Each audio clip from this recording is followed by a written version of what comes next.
And now, Detailing Success and PNS Double Black present the Renny Doyle Podcast, a podcast for blue-collar entrepreneurs. Hosted by the detailer of Air Force One and founder of both Detailing Success and the Detail Mafia, Renny Doyle. What's up, guys, gals, Chris? Hey there. What's happening? Look, I'm gonna try and fit us all on one screen. Okay, we can try that.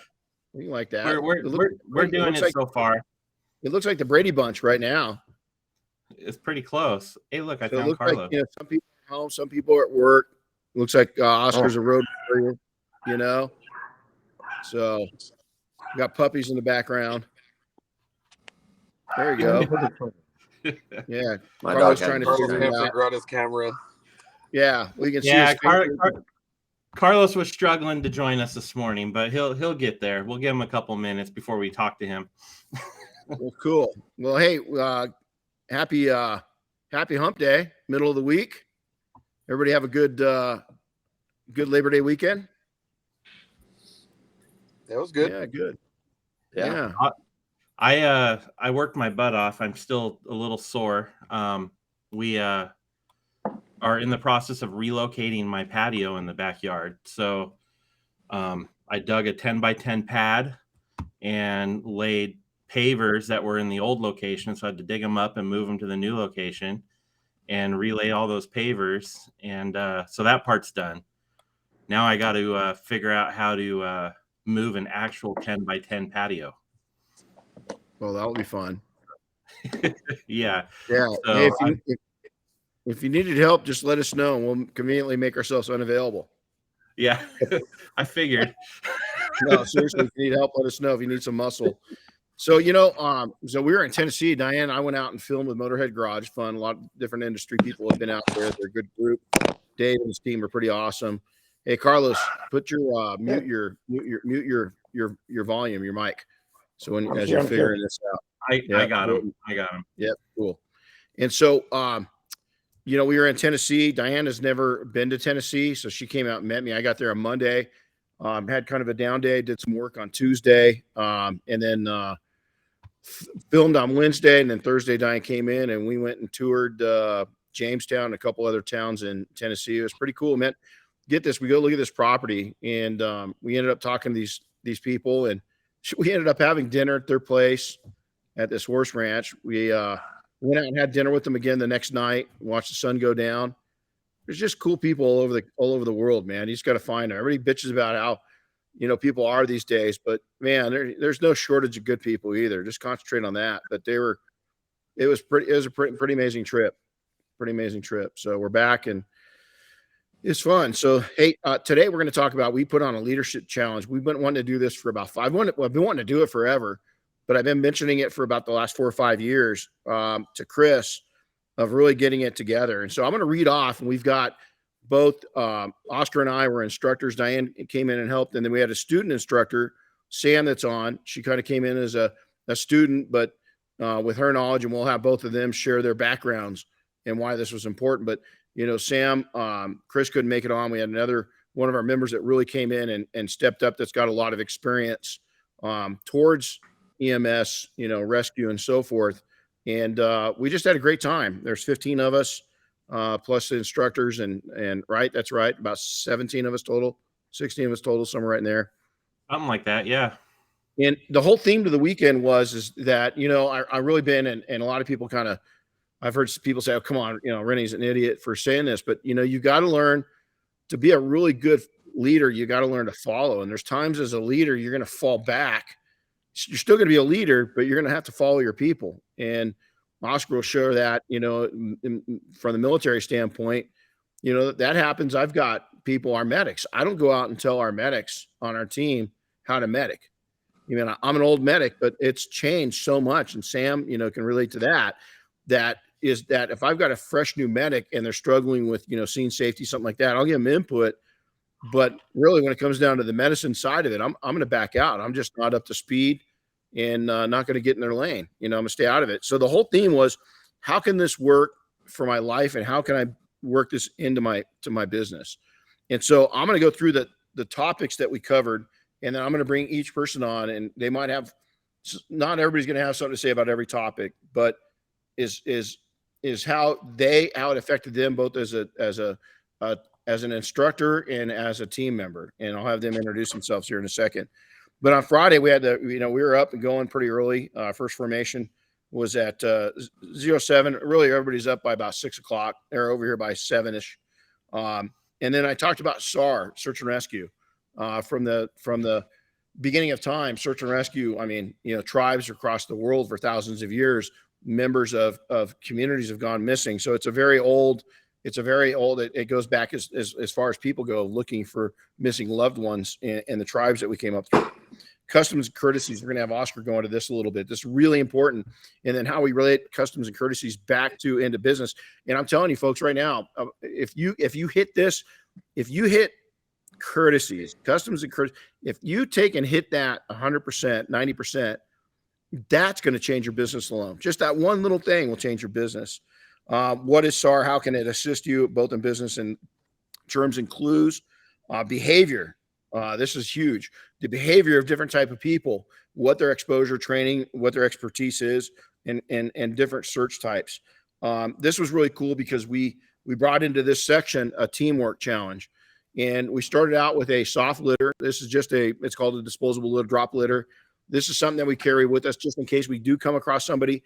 It's not a static hard litter. It's not the most convenient thing to carry people out on, but it beats the alternatives. So we started out with just backpacks, and we loaded it with probably about 100 pounds, first about 20 pounds, and we just kept adding to it. And then we started out with 4 people lifting that and moving it around.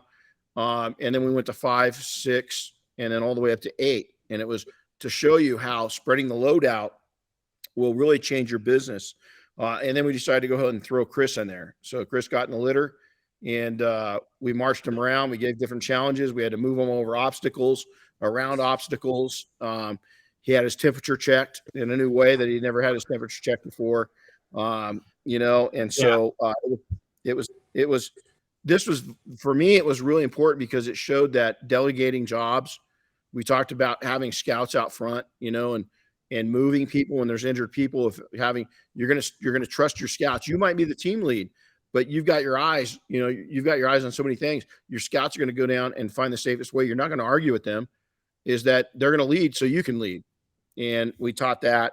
Line search. We went out, we taught line searches and evidence, how to find evidence. What is evidence? How to relate that back to business? Is all of our ideal customers leave trace as evidence. They do. Thousands of pieces of evidence. We got into man tracking. We went into navigation and taught them basics. We also found out what is our pace count. We found out that each person's got a little different pace. As they walk 100 meters, all of our strides aren't the same.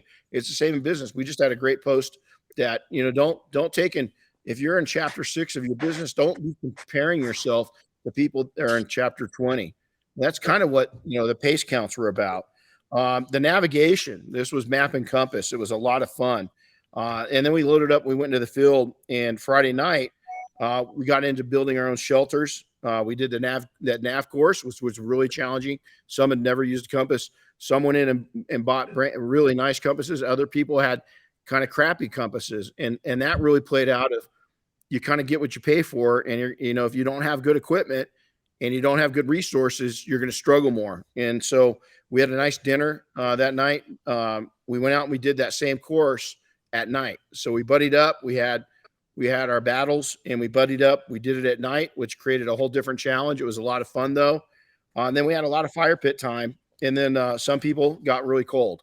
We slept out. They built shelters. Some people had professional shelters, some not so professional. And we came in at all levels, and we had a good time. We also had a real live search go on during this exercise. So we'll go into that and the importance of keeping track of your equipment. We moved back that next morning. We woke up early. For the last 25, 30 years, always play Van Halen Jump at 05, 06 in the morning. Oscar was already up and moving. He was shivering. He got pretty cold in his hammock that night. And then we had breakfast back at Command Post, which was here in the shop. We had about half our people sleep here that first night. And then we did more litter carry. Had a mission brief. We moved to the field. Oscar and I were rabbits. We took off. We prepped and moved out, carrying out the mission. And the teams had to break into 2 teams in track and search force. They're looking for clues and tracks and evidence and visuals and all these different things as Oscar and I took off up the mountain. And we got up there. Oscar, how old are you? 41. Yeah, 41. So this son of a bitch takes off like a freaking gazelle, right? And I know I'm competitive. He's competitive. So I haven't been hiking on a regular basis, and he did beat me up there. He smashed me actually, but I wasn't too far behind him. But it was some pretty hard terrain that we got up into, wasn't it, Oscar? It was no joke. Yeah, it was definitely challenging at one point. Yeah, we got up a face. So the team was going to. We were leading clues. What's that? I'd like to point out that even though he's just 41, Oscar is a grandpa. So that counts for something. He is. And I am a new grandfather as of this last week too. We've got a new grandson, so excited. I didn't know that. We do. Yeah, we have a new grandson. Just I think arrived. Was it Friday? Where were we at? Yeah, Friday or Saturday. So yeah, we got a little grandson. Welcome to the world. So pretty cool. We took and the teams broke out. Oscar and I were up top. We were watching them as they came through. They're on a track. They got up to us, and then we had a Facing the Fears challenge, and that's where we're going to do a 3-story rappel, and we'll get into that here in a little bit. And then we finished up. It was probably one of the most memorable weekends, one of the most important weekends of my business career, is seeing people grow, and we'll go into that here as we get into it. We had dinner and social time here, and we just had a great time. So with that, I'd like to take and have I'll take and introduce myself. Is my background, if for those that don't know it, is search and rescue has been my passion, primarily in the civilian side. And then I was brought over. I was actually recruited by the California Military Department to come in and train our guardsmen in search and rescue. And that just ended up taking me down a whole new path in the Guard that I never planned on, in my life. And so I've been part of search and rescue for 35 years and have been teaching search and rescue at one level, at the beginning level, about 30 years ago, and then became a senior instructor about 20 years ago. And so there's my background. Outdoor enthusiast. I love anything outdoors. I hike a lot, horses and all that stuff. So Oscar was also my co-trainer. We both took equal roles in training folks. So Oscar, why don't you share your background? Good morning, Oscar Hernandez, owner and operator of 805 Detail Shop. I spent all of my adulthood in the Marine Corps. So Marine Corps veteran, went from PFC all the way to the rank of first sergeant. While I was in, I served in various units, deployments. I think one of the most memorable ones was becoming a drill instructor, my second tour. So I was able to make Marines down at MCRD San Diego. And that's kind of where we took this from, is just, starting from the basics and moving up. So yeah, it was a lot of fun. I got into detailing. When I got to the Marine Corps, I got into detailing, and then, here I am now. Well, if I had to ask you as an instructor, was there one moment in time other than you fast roping down that stood out for the weekend? What's funny is that I think it's just the whole weekend and all, because all the people that went through, all the detailers that went through have been asking me for pictures. So almost every day I go back and see all those pictures and see the videos of Carlos going down, it just, everything just, I don't know. I think to me, the rappel, I sat back a little bit on that bigger rock and just watched Samantha and Chris do their thing. And I think that was what hit me the most, is watching Samantha and Chris work with every individual on getting them up on that rope and helping them face their fears. That was, to me, funny. That was one of my biggest. That was one of my top 3 takeaways from this. Also, was watching the two of them, really as students, but professional students. I mean, both of them could teach, and they're going to in the future. This class, they both probably should have, but they have to. It's like everything, you earn your stripes, right? But I mean, not that they haven't in private sector, but to see them interact and get people so comfortable was pretty amazing. So yeah, because you could have done that. You could have done it. I could have done it. But as soon as I saw Samantha take the lead on that and put me on the rope, and the way that, because I was the first one to go really fast down that rock. But as soon as that happened, it was like, it kind of woke me up, the way she walked me through it, the way Chris walked me through it, to where it's like, when I get back up, I don't need to be doing that. That's Samantha and Chris. They can have, that's their thing, you know? And I think that's why I sat back on that rack and just watched them, which is why I have all those great pictures and videos of everybody going down.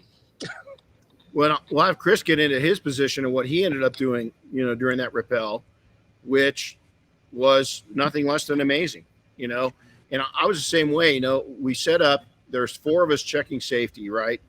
And to see Chris and Samantha jump in, again, this is where leaders, here Oscar and I are putting on the training. We step back and let 2 professionals do what they did a better job than we would have done.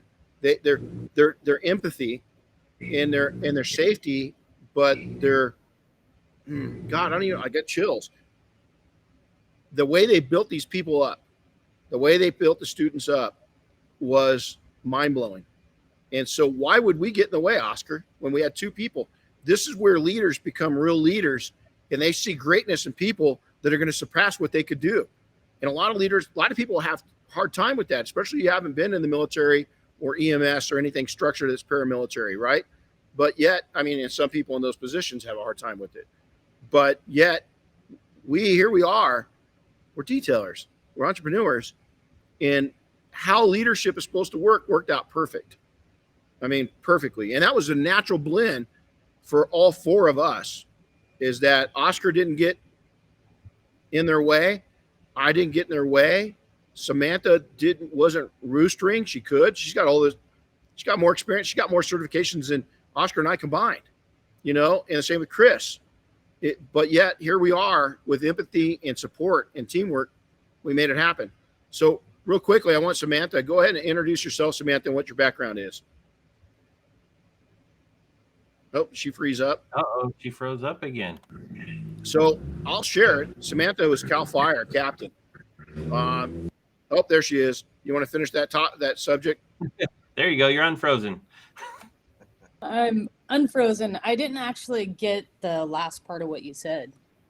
So I just want you to explain your background coming into this, you know, briefly, and what you did in the past to make yourself so good at this. Well, I initially was a volunteer firefighter in 1993, and then just spent so much time as a volunteer up in the mountains and understanding what it takes to rappel off mountains and have so much fun doing it. And then went on to 23 years in the fire service. And throughout that time, I've gone to numerous rescue courses, and I was on a rescue team. So you have to have several certificates to do that, and probably about 360 hours of training just in the rescue realm. So, and I just had fun. You know, I was a follower for many years, a leader, and then a follower again, and just had a great time. You know, following is a great position to be in because you can observe so much. You know, when you're a natural lead, or not even a natural built, I think people have got tendencies of being natural leaders, but I think you still got, it's a skill set you got to learn. And, you know, we the 3 of us have all had a lot of people put a lot of money. You know, can you imagine the investment the fire service put into you, or the Marine Corps put into you, Oscar, or what the Guard in San Bernardino County, Blaine County, Idaho put into me? I mean, it's combined. You're probably looking at several $1 million of education is to teach us how to be teachers. And here we're being these we're tip of the spear in our expertise and falling back when we see greatness and pushing those individuals forward. So let's go ahead and introduce the other panelists. They're students in this. Chris Woolman. Chris came up. He wasn't too excited about it, but I think he got excited. I think he dug it. I wasn't too excited to come up, but I did have a good time. To be clear, when they keep talking about Chris, they are talking about Chris Williams, not me. Chris Williams has a whole bunch of police and I believe SWAT team experience is my understanding. But anyway, but I went up there and I was not in the right frame of mind, to be honest, but I think everything worked out fine. And I did chicken out though when it came to the rappelling. That is definitely not my thing. I'm not really good with heights when it comes to not being on solid footings. I could look over the edge of a building all day but if that building starts to sway, forget it, So, but what I did. Yeah, you sit there and took pictures laying on the edge, and I didn't even like you doing that. And there you were comfortable laying on the edge, but you just weren't comfortable going over the side. So, I mean, to me, what you did was even harder than the one-time rappel because you did it with every single person. Hold on. Samantha rejoining. There we go. Oh, now I got a little echo going too. There, I fixed it right now. So you set off that edge and took some. I mean, we would have missed a lot of great fun times. We'll get to that. I took a lot of pictures off the edge of the rock. I got some great videos. We're going to share one of those videos today while we're on here too, because it's a good one. But we just I just made the best of it, and I contributed the way I could. It's awesome. So we'll go right down the list. We're going to leave we're going to leave probably one of the highlights of the training weekend till last. That's Carlos, because I think he made one of the largest impacts. Although Oscar almost made the largest impact coming off that wall on a new brake system that that he hadn't used before, but he saved the day along with this next student that was there. And so Andy, go ahead and introduce yourself. All right, I'm Andy Van Order with Andy's Auto Detailing and Ceramic Coatings out of Albany, Oregon. So that's who I am. What would you like me to talk about? There's a lot of impactful moments for me. We'll go right down through here in a second, go through each one of them and talk about each one. And then you and I had a special time because Dana, we went up to Monterey on Monday, drove up there, and we had a lot of time together and talking, and you're a great guy. But yeah. Okay, Carlos, I think he won the Academy Award for pure thrill. And Carlos, introduce yourself. Hi guys, my name is Carlos Garcia from Corona, California, and I own Uber Detail. Cool. So Chris, do you think this is a good time to play that video just real quick, since Carlos, and we'll kind of set the tempo of, you got to remember, this is a 3-story rock. And a lot of these, for those that are into climbing or something, you might say, oh, that's nothing. Well, you got to remember, this is your comfort zone, isn't everybody's comfort zone. And so, Carlos had never done, matter of fact, Carlos, you had never camped out in the open like that under the stars until this time, correct? Never did outdoors, nothing of that. Like, I was pretty much new in everything. So it was amazing, though. Yeah. Well, we're going to do a lot more of it. My schedule starts to mellow, and I've got some trips planned. I'm going to put them out there to the Mafia and see if we can't get some other people to go out with us and have some more adventures. But Chris, do you have that queued up to where you could play that video of Carlos? I sure do. Here it comes. It's about a minute long, but it's definitely a fun one. So here comes. There you go. You got it. You got it. Keep bringing it back. Keep bringing it back. Yep. Just doing like you do. Yep. Keep doing what you're doing. Yep. L shape. Lean back. Lean back. You got it, buddy. You got it, Carlos. You got it. That's it, bro. Yeah. Keep that hand behind your back, Carlos. Keep doing what you're doing. Hell yeah. Step that way. Walk to your right. I'll tell you when to stop. You got it, bud. Step that way. You're good. You're Lean back good. a little bit. Lean back straight. Lean back. Raise out. Yeah. Hold on. It's going to get a lot easier. You're good. You're good. Nice and slow. Nice and You slow. got it, buddy. There you go. Look Yeah. at that. There you go. That's it. Fuckers! Heck yeah! He said, Yes, Carlos! Fuck yeah, Chris! Hell yeah, brother! I love you, dude! Fucking love you, Renny!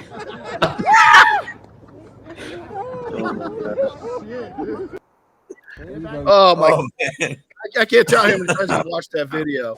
So is again, we'll talk about this, but facing our fears, and obviously, there's not a time to where I get on the edge, or if I'm on the edge of a wall, or even a helicopter or something like that, that you still don't get. You don't get. I don't know what it's called. I mean, it's. I love it. It's adrenaline, but there's always that. You're always looking at the system, And even though we had 4 really capable people check out the safety system, you can imagine if we're a little nervous or anxious, how people like Carlos have never done anything like this in their lives. So let's go down. Custom and courtesies. Anybody want to touch on that? Oscar, maybe touch. What did we teach in the class? What did, a lot of people, hands in the pocket, they sit around, they're talking to people. They don't shake their hand. They don't look at their eye. They don't stand up when they address people. So kind of go into that. Why did we present that? And then from the Marine standpoint, why is that important?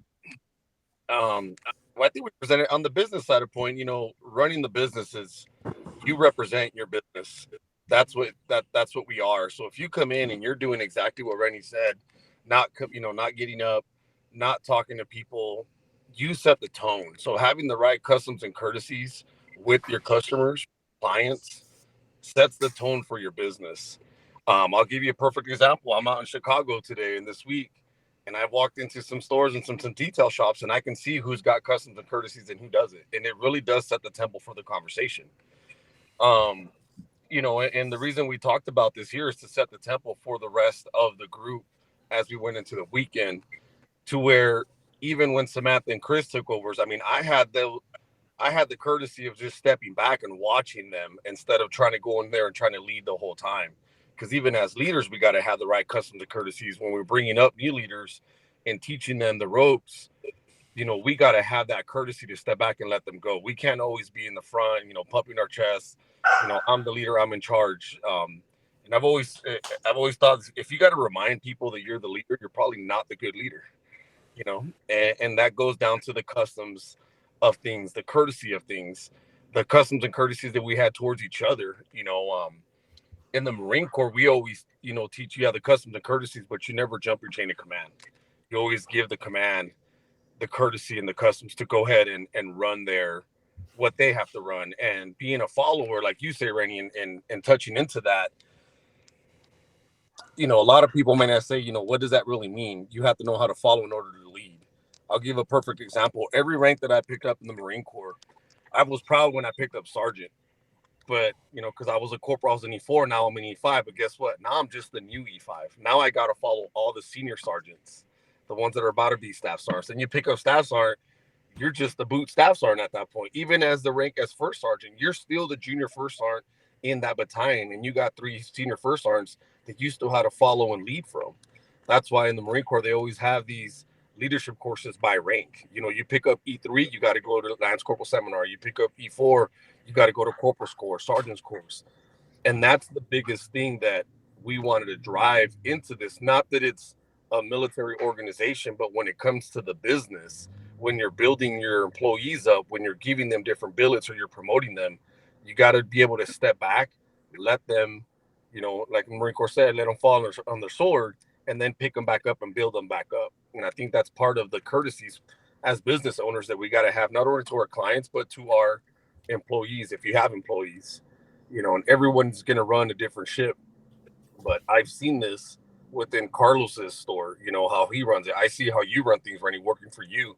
I've seen how different organizations run it, and not everybody's on the same sheet of music when it comes to their customs and courtesies. And I think that is the root of a business. That's where it starts, is how you start it, how you present yourself, how you carry yourself, how you present to your clients. Are you shaking hands? Are you looking them in the eyes? Are you following up when you call them? Or it's like, are you still using dude and bro? Or, just the certain words that you use. I used to get in trouble a lot when I first started going to the chamber because I'm not good with names. So when in doubt, you say sir, ma'am, and people would be like, I'm not a ma'am. Ma'am is old, but it's like going down to the South. If you say sir, ma'am, that's all about customs and courtesies down there. That's what they like. So I think it was a very good way to start the class and set the tempo, because everyone kind of understood and went and, move forward. What you're doing right now in your trainings by making them get up and, stand on their feet, more respectable. And it's funny because I start to see other people that are doing that now as I'm, traveling to Southern California. I start to see them, when I walk in, they're on their feet and they're, good morning, how's it going? They're jumping out of the counter, and it's a good thing. And these are people that've been through your training. They've been through those one days that when you teach it, I'm starting to run into them, and they're actually getting up and they're shaking hands. Vice before, it was just like, oh, hey, what's up? And that's it. It just kind of sets us apart. It sets us apart. It sets the tempo. Well, and you're going to stand out, that's for sure, and that's what's important. So from right in there, we went into clues. And so we started talking about, and if one of you guys remember, on average, how many clues does a lost person leave per mile? Anybody have the answer to that? Oh, I remember you told us. Yeah. I don't remember the number. Remember, it was a lot. 1,000 on average, 1,000 clues. Because if you guys got to remember how many paces in your 100 meters is, you're right around, in the 60s to 70, right? 70. So you got to times that, there's several hundred clues just in their track alone. And then you're looking for other, broken brush, pea spots. I mean, all kinds of different areas. And so, customers are the same way. Is we got in discussions on how, customers leave similar clues. Well, guess what? If you've got a client base that you make more money out of than other sectors of your market, guess what? You got to follow those clues to find more of those customers.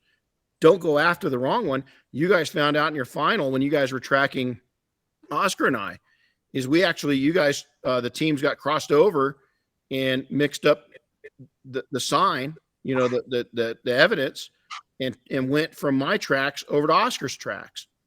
And so we can really screw up real quick and go after the wrong customer base if you're not watching for the clues that are left behind.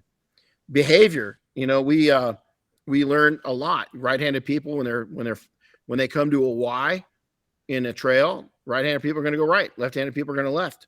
Older people are going to go downhill, younger people are going to uphill. People that fish are going to go follow the water. Hunters are unbelievable. They're going to go for miles looking for, lost game. We took and decided to put, Chris into a litter and we carry it around. And we put obstacles. We're running around, Oscar and I, putting obstacles in their way. And they had to pass Chris over to the top of obstacles. They learned that only 4 people carrying a load wasn't near as good as 6 or 8 people. They learned that taking and having a rotation of carrying kept you fresher. Anybody have a takeaway from that litter carry that brought you into life and business? I sure do. If for those of you that don't know what a litter is, it's essentially like a stretcher to carry somebody out if they're injured, but it doesn't have any poles or anything or any rigidness to it, right? You just got to grab the canvas handles on the side. But these guys carried me around the entire shop there behind Renny, and they did it at shoulder height. But what I learned from it is I got in that thing and I was nervous, right? I was like, can these guys do this? I'm 250 pounds. Can these guys do this? Are they going to drop me? Am I going to roll out of this thing? All that kind of stuff. And what I learned was real quickly, I mean, literally 10, 15 seconds into it, it was like, you put your trust into these guys to do it. And I quickly learned that they could do it. So then for the rest of the ride around the shop, I wasn't nearly as worried because I knew that they had it and I knew they could do it. And I related that back to, say, I don't have employees, but, say you have employees and you're delegating stuff to them, you're quickly going to know if they can handle it all right. And once they do, just let them run with it because they're going to get it done and you got nothing to worry about, Obviously, you still got to monitor them. I was still every once in a while being like, oh, I'm tilting to the left a little more than I'd like to. But other than that, it was all good. Well, one thing I kind of took away from that actual moment right there, because I noticed by the end that I was on that thing for a long time and didn't get swapped out. And part of that was also my lack of saying, hey, this is getting heavy, I need help. And I do that a lot with my own business, being that I'm only a 2-person shop, is I like to take the load a lot myself. And I caught myself doing that there, and I was beat. I mean, I was face to face with Chris while we were doing this, and I'm just like struggling because I'm just like, I felt like I had to pull a lot of the load, even though I probably didn't need to. I was worried about dropping it myself. So I needed to learn to kind of let that load distribute a little bit. So that's kind of what I walked away from with that, because afterwards I was just beat and I was like, man, I didn't even ask for help. I didn't voice it. So that's kind of what I walked away on that. Sam, do you have any takeaways on that one? I do. I think that in the beginning, like right off from the beginning, I started helping everybody with commands and that type of thing. Oscar's like having to pull me back a little bit and saying, you don't have to teach it anymore. They got it. Let them go. And I think being an instructor for so many years in the safety realm, it's safety, safety, safety. So you hold everybody's hand. Then I noticed it's like, wait a second. I don't need to hold their hand.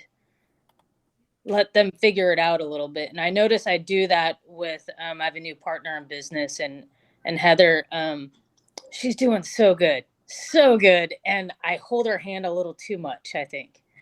And she's just an amazing business person already. So I think if I just let her go, then it's going to just change. It's going to change the game. And so I think my huge takeaway is like, step back. I'm not in that safety position anymore. I don't have to always assure that everything's being followed exactly. And as long as the intent of what is happening, then I can let it go. That's cool. So now, Carlos, did you take anything away from that litter carry? For me, it was the importance to have a good team to work with it. Because for me, carrying Chris Woolman by himself, it will be really hard for me. So having more people to help you, it will give you more less burnout. So for me, having the good team it's key. So the next topic we went on to was the line search. So we were looking for evidence. We were stretched out. We're looking for evidence. And I laid down, we taught him here in the shop just what it was, close parameter, spread out parameter of what line searches was. We went out, we laid out in about a 1 acre area evidence. So it's this, again, relating this back to business, is that you want to look for every like customer leaves like evidence. So they've got like habits, they have like spending, they go to like places, the same, a lot of similar restaurants, country clubs, they work at, they may work at a location to where like people may be spending money with you if you can get to them. Any takeaways that you guys want to add to that one of what you learned from looking for some of the evidence was very small. It was a washer. And then others were bigger. It was a playing card. And we found 80% of the clues left out, which is pretty high number for, an amateur group. So anybody have a takeaway from there they'd like to share? I got something on that one. Cause I had kind of a weird perspective of it. I didn't find anything. Both people next to me did. So for me, I started getting in my own head, kind of like I've caught myself in business, that they're finding what they need to find. When am I going to find what I need to find? And I was beating myself up, but then I started realizing it's not about that. It's about helping the people around you also find what they need to find. So I had a weird perspective on it by the time I was done, because I didn't find nothing. I didn't pick up anything or anything like that. And I mean, I think Sergio next to me or something like that, he picked up 2. And I was like, what the heck? Like, I couldn't find nothing. So, but it was about like walking with your brother next to you, and keeping them in line and keeping everybody straight, to where if I'm not finding it, the person next to me is, but we're bouncing off of each other. So that's kind of what I walked away on that one. And that brings up a great topic. In the real world on searches, when we're looking for either evidence, it might be a homicide case or it might be a missing person case, whatever it may be, that outlook of what you just shared is exactly how many of us professional search and rescue feel. We want to be the finder. Most of us are type A's, right? And then it comes down to, if our team finds it, we find really good. But when I'm out there on the line, I want to be the one that's finding evidence, right? I really want to find it. But then when we're done and our team has found stuff, it feels so good to be part of that team. And even on like Hasty, I've been on Hasty teams, which a Hasty team's a very fast team. And believe it or not, I'm a pretty fast hiker even still, at my age, can still cover some ground. And Oscar and I are both carrying, I don't know we're carrying all the ropes and stuff. What'd that weigh, Oscar? We're probably 40 plus pounds each. I had ropes on my back. So yeah, it was up there. Yeah, it was probably 40 to 60 pounds. Yeah, it was up there. But we were on a mission, and I was just running, so they wouldn't find me. Oh yeah, man. And it was the competitive nature. So it's really, Andy, it's really cool that you kind of sensed that, because that's real world. So it was really fun. So now we went into next was man tracking. So this is actually step-by-step tracking. We cut sign. We taught them, how to take what you're looking for, how to mark the evidence, what you're looking for, what it looks for, how to change the light, how it's the optimum times. When they're tracking Oscar and I on the last day wasn't the best time. Probably the worst time to track somebody is between 10 in the morning and 3 or 4 in the afternoon. At 3 or 4, it starts getting easier again because the sun's right up there and you can't see the track. And so any takeaways? Did anybody have a takeaway on the man tracking, especially on the final, when you're actually tracking Oscar and I? Was there anything that you learned from that you kind of, it will stick with you in life and business? Yeah, for me it was really frustrating because I was not able to see all the little marks that people leave behind. But my partners, my teammates did. So for me, it's really it was in business wise. Sometimes your worker lacks some kind of skill, but it's going to be another one that's going to fill it. And as soon as you work as a team, everything's going to be moving forward. So for me, it was really important to know that maybe I'm not going to be able to do it, but I have someone that is going to step up and keep everything moving. Well, and that's perfect because we teach this right here as a tracking team. So you've got your primary tracker out here, and then on each side is what we call flankers. And everybody always thinks that point person is the main tracker. That's not the case. All 3 of us are. And I've actually tracked for long distances where there's 4 or 5 of us, because that point person, the mental wear down of looking for everything is intense. You're down low, might be on your knees at times, maybe for an hour or 2, just looking for the next track. And so you wear down. And so, the fact that Carlos just hit it was frustrating. There's also going to be times where people have a better eye for it. And it might not even be that their vision's better, but it might be that they're picking up things at a time of day better than the other person is, because all of our vision's a little different. And so again, it comes back, seeing a commonality here is teamwork. It's taking more than one person. So then we launched into navigation. So that it was old school map and compass. We had various, we taught them how to shoot azimuth, reverse azimuth, declination, what we call zeroed out, but everybody had different levels. I have I carry Silva Mountaineering, really nice high-end compasses. Not everybody was there. So I know when we got into just on the navigation side of it, we had a pace count out in front on our street, and we set out 100 meters. We saw there, Andy he's got a huge stride, so his strides really, it's like chasing down a gazelle, big stride. Carlos and I, a little smaller stride. I've actually got a pretty good stride for being my height. But the navigation side of things is it set us up. We were doing it before we went in the field. We actually had an Andy and Shane from Oregon. They came in a day early, and they had the opportunity to go out with me and set the nav course up. So Andy, first off, we didn't realize that Shane was kind of terrified of animals. And so when we got out there were some questions on wildlife. And the first thing that happened when we were done setting the navigation course, what happened on our way back? We saw, what was that, a bobcat, something like that? Yeah. So right. That was fun. Course. Yeah. I missed it by this much on seeing it, but my eyes didn't track it quick enough. So we got out and found its track, where it jumped over them. We did see its track going over the edge. Yep. But, they came out and helped me set the nav course up. And even knowing where the nav course was that next day, when we went, and the day after when we went out and did the nav course, all of you, any input, what was some of the challenges? What was the successes that we had? and what was some of the challenges? Who's got some? We'll go over to Sam. Samantha, what did you see as kind of a challenge for a lot of people and some of the successes? I think for that was mostly the equipment that you're using.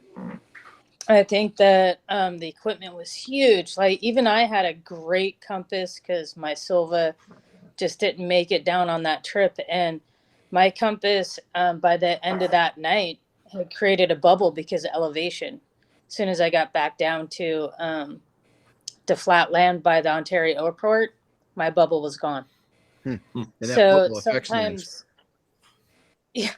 So sometimes the equipment you use is a key factor, and then also assuring that that you're just taking that deep breath. Step 1, step 2, step 3. Because if you don't go through that process of steps, you're gonna mess up, or you're gonna get off degrees. Correct. So I think even in detailing, there's a step-by-step process.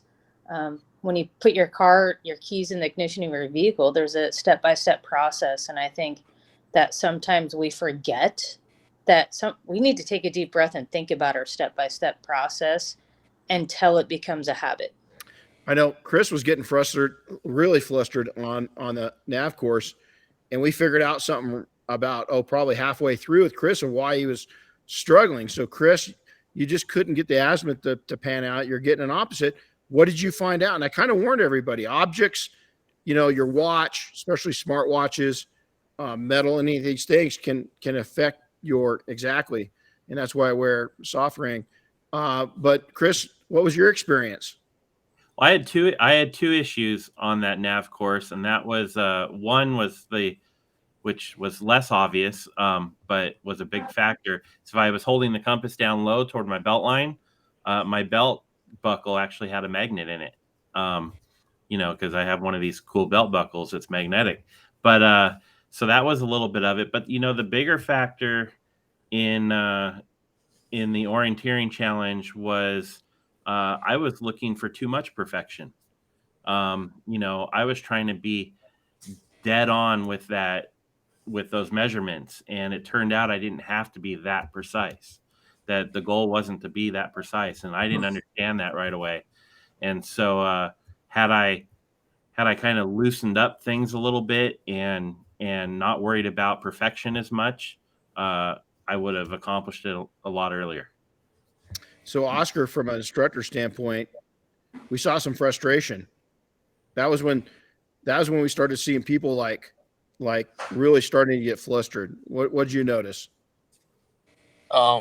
Everyone is, you explained it the same to everyone. You gave the class to everyone across the board. Everyone learning behavior is different. Everyone learns different. And I think bringing it back to business, when you do have employees, when you're working with other business owners, even within the group, everyone has a different learning pattern. And I could have easily got just as frustrated as Chris did, or you could have. But again, it's just be able to step back and to see how people reacted to certain situations, and then just going in there and having them explain it. And that's kind of how I started seeing some of the students go through is, how did you hear Renny explain it? And when I heard them explain it to me, I could tell what bits and pieces they picked up of the class and which ones they just decided to leave off. Going back to what Samantha says, it's just a step-by-step process. So for me, it was fun watching them, get all flustered and all that, because again, once, I had a conversation with Chris Woolman and he was just like, well, I was like, it doesn't have to be perfect. And it kept fighting me on it. And then he realized it doesn't have to be perfect. And he got through it right away. So, it's just the learning behaviors, the learning patterns. And again, it goes across within the detailing industry, as a whole. Everyone learns a little bit different. Just because you ask a question on the forum doesn't mean that you're dumb because you don't know that information. But yet people try to turn around and bash a detailer because he doesn't know what he doesn't know. There's a step-by-step process. Maybe he missed that step. So I think it was a very good, overall lesson that we all learned together up there, especially in the night. That one, the night one was a lot better for me because it's like getting to see them in the dark and just hearing them hiding in the brush. hearing them and having them go back and, they, by that time, they were realizing where they messed up, and then they had to go all the way back. But by the time they did the night one, they were already doing the reverse ism, and they were shooting back to where they started. So it's like them from the day to the night was, again, a big difference. Yes. Yeah, they got. So I think we put and Oscar and I were real assholes because we decided to deploy out in the field and hide at different spots, knowing that some of the teams were not so comfortable being in the wilderness where there's animals. And so at two different times, we jumped out of the dark and, we made sure nobody was carrying weapons, first off. And then second off, we kept a little bit of a distance, but we had a little fun with them. And there's a couple of people that just about pissed their pants, of us coming out of the woods like shaking that. his head. Yeah. I want to add something about the navigation course. And we did it in the morning and when we did it at night. And for me, this experience taught me the importance of timing. Because if you you do something late, you're going to be screwed with more stress, more burnout. So it's really important to do your stuff at the perfect timing, because at night it was a totally different experience for me. And at one point, Samantha and I, we were pretty much losing in the wilderness. So timing is essential in business too. Yeah, it's we did buddy up at night, so it was a 2-person team just for safety reasons. Now you can imagine, you guys, we had I don't know, one of the shots was probably Oscar, a little over 100 meters, 150, maybe 200 meters long. Is when you go to Sartec and you get Sartec 1, you can go out 2,000 meters, and you got to pass that. And then to Chris's point, it's got to be a lot more. We set out pins for you guys. Is anything that was numbered had a number 1 or a number 2 was a false pin. So if they came back and they were reading out we gave them a direction and they had to go write down the pin number. Well, they'd get 100 meters in, and all of a sudden they look over and they'd see a pin kind of in front of them and then another pin just off to their right. And so it made them question themselves, because the pin that's kind of in front of them, they might not be direct into it, but there's one just 10 meters away. And so, if they weren't on pretty close to precision, as I tell them, you got to go back and reshoot it, because we knew anytime there was a 1 or 2, that was a false pin, and they just went towards it.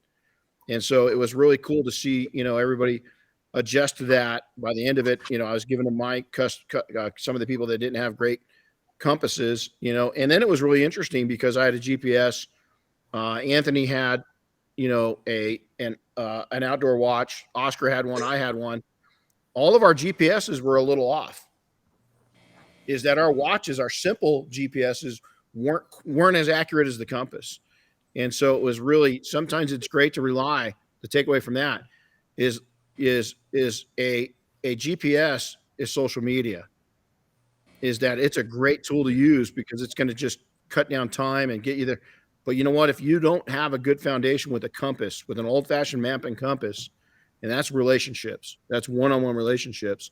You have to have both, but really when it comes down to it, is that relationship, that compass, that old-fashioned, what a lot of people think is old-fashioned, of building up face-to-face relationships and conversations. That's where it pays off. And so we had to go out and build our own shelters. That was part of it. In the daylight, we had to pick some areas. A couple people had to move their shelter. Mike had to move his because he went to go crawl in bed that night and figured out that he'd made his shelter in a spider nest. So he got in there at night and could see a couple thousand eyes looking back at him, and decided that he just wasn't going to sleep there overnight. So I'm going to go to we're going to go to Carlos. Carlos, you'd never slept out underneath the stars. You and Sam had picked an area where I'm not sure if I confirmed with both of you. That was we had bighorn sheep come through camp down where Sam and Carlos were sleeping that night. So kind of explain how that was. What was it like building the shelter and then sleeping in the shelter? Well, I have to tell you, man, that it was the longest night in my life. It was really hard for me just to put your sleeping bag in the floor and just go for it. It was just it was totally out of my comfort zone. And but it taught me something really important. At one point, like around 4 a.m., honestly, I was like in a bad mood, man, and I was like, like kind of like regretting being there, because I was like, dude, I don't know, I'm not made for this. So I stand up and I look to the sky, man, and I see millions and millions and millions of stars, and that gave me some kind of peace. And I was, it's just a couple hours until the sun's gonna come up, so I'm just gonna hold for it. And that taught me that even in the darkest moments in your business, the sun is always around the corner. It's almost there. So nothing lasts forever. Even if you have the worst day of your life, it's always going to be better the next day. So that it was a really cool experience. That's a great outlook. And you can see here, this is one of the professional, people had their choices of bringing, we gave them options. So this was an owl shelter that's kind of a ready-to-made shelter. Other people brought tarps. Some people brought, quality stuff. Some people kind of entry level. And some people slept very well. Alex from Mafia from Hawaii had never done anything like this before. He brought a tarp and he was out. He said he slept pretty good, and other people didn't sleep too good. We came out the next morning and we were checking on people, and Sam and Carlos, their camp was a lot closer by the time that the daylight broke in the morning. When the sun was rising, they're a lot closer. Andy, let's hear what was your takeaway from that? Oh man, being out like that, I've done that a couple times, doing backpacking off of a motorcycle, but never up in the mountains with that kind of wildlife, you could say. So definitely put a different fear factor into it. I didn't sleep well. I mean, I typically don't when I'm doing those things. I was sitting there playing music the whole night, so I wouldn't hear everything going on. So I didn't have the interruptions like what Oscar had, and even Shane, he was hearing wildlife in the middle of the night that kept them up. But for me, it was honestly just one of those, just putting yourself out of your comfort zone and trying to get comfortable out of your comfort zone, which is always, there's my little setup there. So I actually put like a little rock or a stick wall on the backside, so no animals would come in, because I was a little worried about that. Except one fell on me in the middle of the night, and I thought it was an animal like attacking my legs. So it was pretty bad. But I mean, getting comfortable being uncomfortable is what I'm trying to get at. Putting yourself in really hard situations just builds you into a stronger person, ultimately. And that's kind of what I walked off or drove off that mountain feeling, is like, I accomplished that. I accomplished getting out of my comfort zone, being not right next to somebody else out there, because you had to spread out. And that was purposeful. So, because you're more comfortable with people around you. When you're by yourself and you can look out your little shelter there and you don't see somebody else, you got to rely on what's around you and your mental state. And I think it made me a lot more mentally tough coming down. That was one of the moments. There was lots of moments that made me more mentally tough, but that was definitely one of them, out there camping like that. Well, from Oscar and I's standpoint, I'll have Oscar put on this, and Sam too. This was a challenging course for us to put on. And here's why. Is Sam was working with firefighters, paid call, full-time. Oscar's Marine. I've got search and rescue, professional search and rescue, military search and rescue. So I think a lot of people, and I heard these little, jabbers in the industry of people not coming to this, that was just a way for us to, control people and yell at people and scream at people. And that wasn't the case, was it? Is that it was team building, and there was the stress. There was enough stress for people not being comfortable. Is the challenging part from an instructive standpoint, or putting this all together, it wasn't about taking and not yelling at people, because we don't yell at people. I mean, we do. Oscar did, and boot, right? I mean, but our thing was to teach you is teach discipline and control your mind, to control your emotions. Fear is your best friend and your worst enemy. And if you can learn to control and use fear properly, it's going to take you a lot of places. So we got input that I'm going to get from you guys on this next one. So Saturday morning, we come to Diane and Uni made us breakfast. We had a great breakfast. And then you guys were read a real mission brief. You guys were given a mission brief. And how did that feel? What did it feel like of being briefed on something? Chris, I mean, had anybody ever, naturally, I mean, Oscar and Sam and I have always, we've both received briefs and we've given briefs. But had the three of you, what was that like just getting a brief? Did it feel real? Did it feel like, wow, holy crap, this could be a real situation? And kind of what I always tell people is our job, nobody dies in detailing. But in these other careers that Sam, Oscar, and myself did, people lost their lives. People died. So how was it for the three of you? We'll start with Carlos. When you heard that brief, and I believe Diane gave that brief, is that true? You. Oh, I gave it? Okay. We gave it to Carlos and Andy in the office, remember? Oh, that's right. That's right. Yeah. How'd you guys how was that?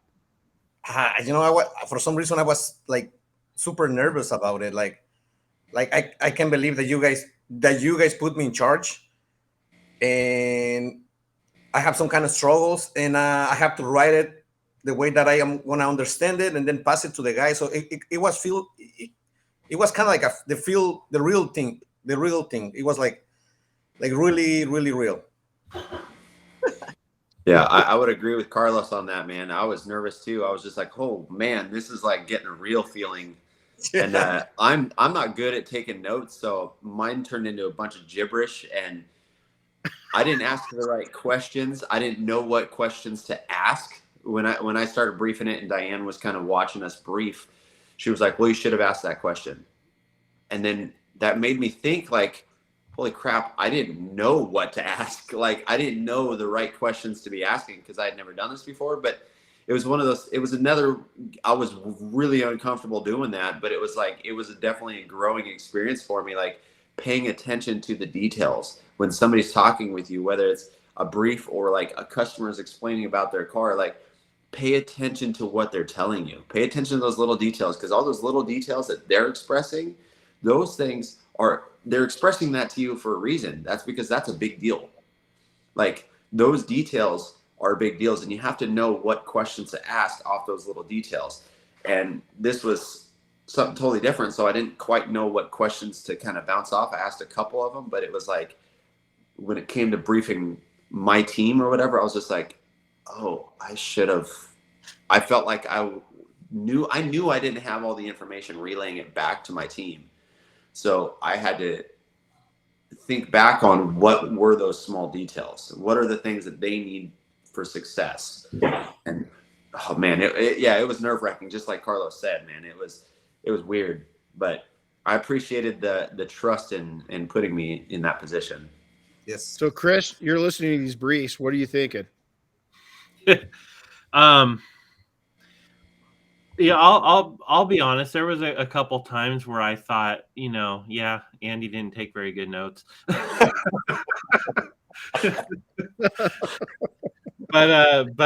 it's all right. I wasn't blaming him. I totally got it. But Diane definitely she definitely made it feel real, because Yeah. I mean, we all knew it wasn't, but she did a good job at making it feel real.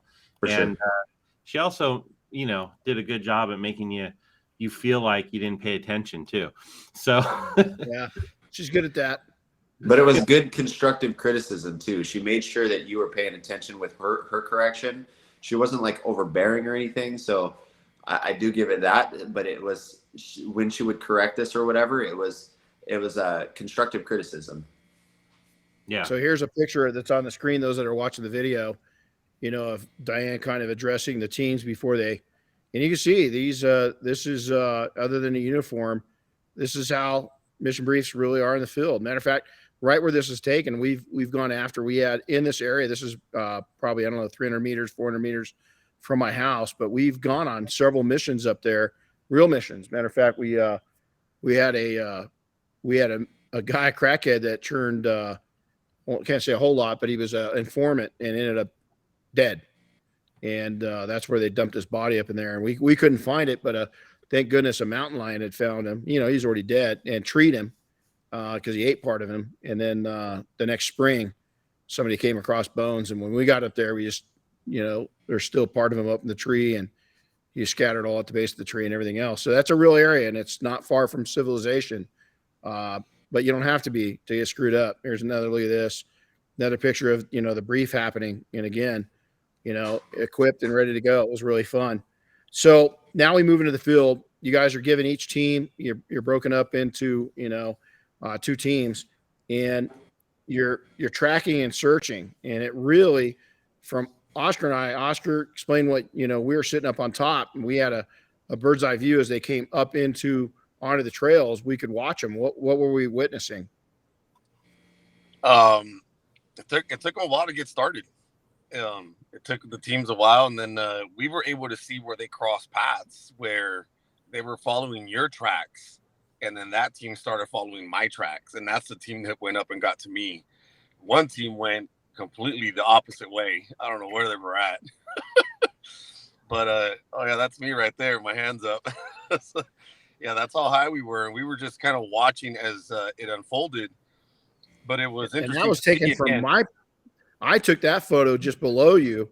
That's right. Yeah, the teams were 5 times lower than us. That was 3/4 of the way up. So yeah, that's right. So that's how faster I got up to the top of the hill than Renny too, right, Renny? No, yeah, bullshit. I was up there too, and I came back down. Don't even go there. How much? Yeah, it was. Hold on, we're competitive. We got to talk about that. So I was 15, 20 minutes behind you. Yeah, but I took some hard brush to get up there because that was what I was going to get. That some of the teams, I left some evidence, and they're like, "Oh, I was going to go that way," but there was a bunch of cactus. Well, I was running through all that stuff to get up there. I didn't really stay on the trail, and I think that's why I got up there faster, because I didn't stick to a trail. I wanted to make it challenging for them, and not just leave evidence on a trail. And I think that's why one team started picking up the other team's, evidence that was there, because of the way that I left it and the way that you left it, is that at one point we crossed paths. Me and you crossed the same trail. Not knowing. Without knowing. And I just happened to just shoot straight up the hill. I saw the big rock. And you got to remember, I've never been in that trail before. Renny's like, "Hey, you see that rock over there? We're going to the left of it." I just eyed view and said, "Let's go." So I kept kind of navigating myself towards that rock. But it was interesting to see the teams work down there. And then once they got going and they started hitting the trail there, they got a groove of it, and they eventually got to where we were at, which was good to see. Yeah, you can see on the screen here this is the prints they're looking for. And so they're tracking us via that. And we left evidence behind. They're finding evidence, and it was a lot of fun. So they make it up there. It's a beautiful view from up there. Now we're going to go through the last section of the actual training, is facing your fears. And so we had gotten up there before the team, and we decided to wait and set all the the rote systems up while they're there, so we could explain what we're doing. And you could see the apprehensiveness. We had all professional equipment. We showed them the difference from basic equipment, and then all the way to professional gear. So this is a shot. If you look down in the left corner down in here, you'll see that's going to be where my shop is. But when we got up there, we set the systems up. We talked about safety, all the different equipment. And, I have a really cool new bar that I use that is search and rescue bar. And I explained it to Oscar of what, this new bar is. And he had been, he'd never come off of one before. And so he'd only looped over carabiners or gone off a Rescue 8. And so when he went down to check the system, he fast. It wasn't a rappel; it was a fast rope. And thank God Andy was on the other side, and we had safety set up. He was never in danger of falling because we had somebody down there, making sure he's belayed and so forth. But you moved down that rope pretty quick. Oh, my gloves were smoking. Andy. I still have a scar from the burnt. Like it burnt. It was definitely funny, a man. scary moment for sure. Like my adrenaline went through the roof when I saw him coming down. I ended up jumping on the rope and just yanking with all of my might, but it just wasn't slowing him down. And it did. So here's a really important part: is Andy had done some rappelling and climbing amateur wise indoors and stuff like that. But as we're setting up, and the same thing, this is the difference between the fire service and search and rescue, is Sam likewise it had not ever gone off of system like this to where it's a bottom belay and no safety rope. We were just coming down off of it. And Andy, we taught you to bottom belay. It's pretty effective, isn't it? Yeah, it was something different than what I had done. I had done the pulley style that you typically see at indoor climbing walls and such. This was just a single rope coming down. So I had to think once again. I had to use what I had already learned and put that into practice with something I hadn't learned yet. So it took a little bit, but I mean, after I figured it out, it made sense. The trial by fire with Oscar was definitely a wake-up call on it. But, I mean, after that one, I figured it out. It's definitely very, very effective. So here's where, again, when we go into business and we might be new to something, you might be adding PPF or some kind of new service, or you're just growing, you're scaling very quickly. And your tribal knowledge is that while Andy had experience, is now he's at a professional level. Now he's at a different level.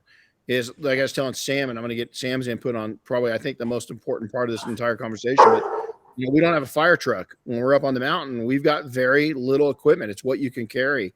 And if you're going up, Sanjee or Whitney, that's over 14,000 feet. I was always considered a goat, and so I always carried all the technical gear. And Oscar and I were packing an equal amount going up there. And this is steep. There is no trail. There's a trail. Once you get up to a certain point, the trail ends and you're just trailblazing, up to this rock, this cropping. But it was really cool. Now Sam's got we start going through, her and Chris set themselves up as they were getting everybody prepped to go over the edge. And so we're going to go to her and talk to her about the emotions she saw and how she saw people face their fears. And then we're going to go to Carlos and Andy and talk about how, and even Chris shared there. He didn't want to be one of the ones going over the side. Here's a picture. You can see the ropes behind us. We're setting everything up. And so let's go to Sam. Sam, you had you did a fabulous job, by the way. I think that really changed lives that day. I think that you just, and here that wasn't in the plan. I knew that we'd utilize you up there, but this is how, there's a saying, I don't know, in the Marine Corps or in the fire service, but we always, in the Guard and in civilian search and rescue, we always say the first thing to change is the plan. The first thing to go haywire is the first initial plan. I've been on very few missions where the plan goes exactly how it was written out. There's always some kind of change to it. So you've got to adapt. This is one of those times to where we had two people step in, and you can see Sam right there at the base with her back towards us, and she's walking people through. So what did you witness that day, Sam? Well, first of all, just changing the system up after Oscar right before he went over, we changed the system up. So adaptability. And the strange thing is people don't know what we were doing. So they didn't know. I was like, I hope this doesn't freak anyone out that we're changing the system right before we start going over. But no one knew the better. So, and then once Oscar went over that really fast rappel, and then we had a second go over, and it started people starting to get a little bit more comfortable after they saw a couple people go over. But there was a couple people that it's like a customer, we had one kid that at one point in time I was very gentle with my words, very I've got you. But then there came a point where I needed to go, look, you just need to move that foot. this is your life. And we talked about his life and how it was the same thing. He needed to make that step, and how it corresponded with his life. And he looked at me and he said, I know. And he went over. And that was probably one of the most fantastic over points. And you guys had a picture of him up. Gosh, I'm having a brain fart on his name. But it took a little while for him to get over the hill.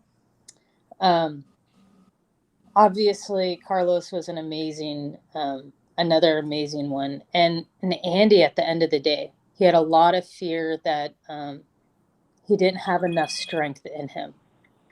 And I said, it only takes 10%, Andy, to get over that. Just 10%. You tell me you don't have 10%. And he looked at me. He's like, I do have it. And I think that the huge thing about people's fears is that you cannot have risk and change without fear, and you can't have the vulnerability to actually take your hand into someone else's and trust them to know that they've got you.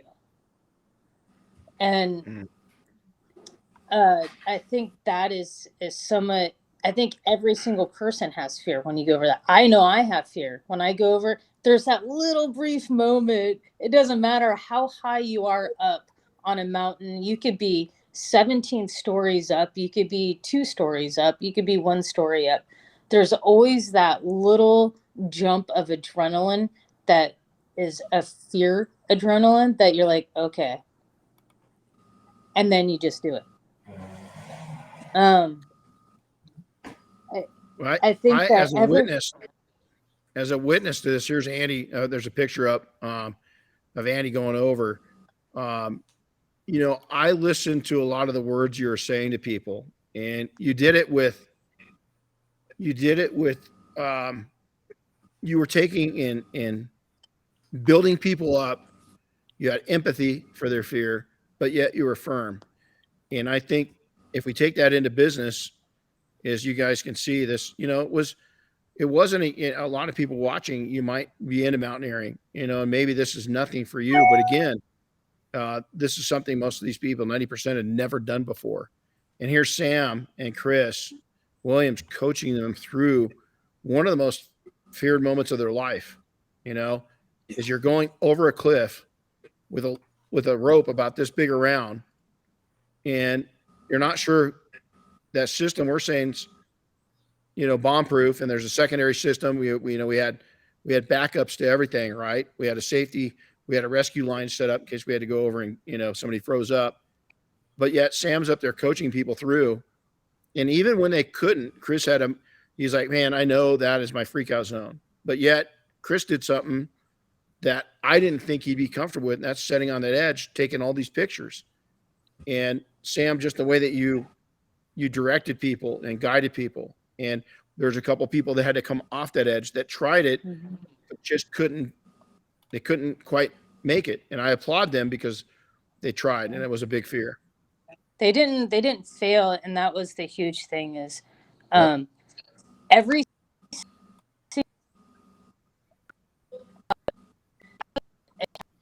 in that big edge the whole time taking pictures. And so when you're up on that edge, there's not one person in the group that didn't get up on the edge. And there was a couple people that actually started going over the edge and then said, nope. Or there was one gentleman that I ended up reaching out and grabbing because he couldn't figure out how to place his hands correctly. So safety, he's like, I'm done. I'm like, yes, you are. But I told him, that's good too, right? Yeah, and he told me that he felt like he was a failure, and I said, absolutely not. You were 90% of the way done, and that is in no way a failure. And 90% is way more than 0%, is way more than 10 or 20. Most people won't even do 10 or 20. You did 90% of that mountain, and you should be just applauding yourself and happy because you got that far. This is Shane. He was pretty, Shane's a tough guy, and, he was coming off that edge, and you guys can see, this was a vertical. And as a matter of fact, it was kind of tilted in, at one part of it. So there's not really much to free fall, but it was, you had to work your way down and walk your way down. And it was, some people, it was a first. So Andy, you'd been down there working your tail off. You'd below pretty much everybody that went over the side. Now you're going to face it. So walk us through that. Did you feel pressured? Did you feel, what were you feeling why did you go? Yeah. So, I mean, I'd like to take it even like to where when I was at the bottom, I got to see everybody's successes. When they hit that bottom, because I watched them coming down the whole time. I saw the fear at the top, and then as they would get comfortable, and about halfway down, I made everybody stop. And then what I did is I held the rope. I held them there so that they could release their hands. And I started doing that probably with the second or third person. And what I was trying to do is I was trying to establish the trust. And then what you saw is you totally saw them just kind of release a little bit, and you saw them shake their arms out, and you just saw the fear kind of just drip off of them a little bit. And when they got to that bottom and they felt that success, I got to see all the excitement. And that was such a cool perspective being down there. I mean, I know that there's an amazing perspective, and I am going to talk about what Samantha did for me. But being at the bottom and seeing their successes when they got there, I live for that. I live for watching other people succeed. Amen.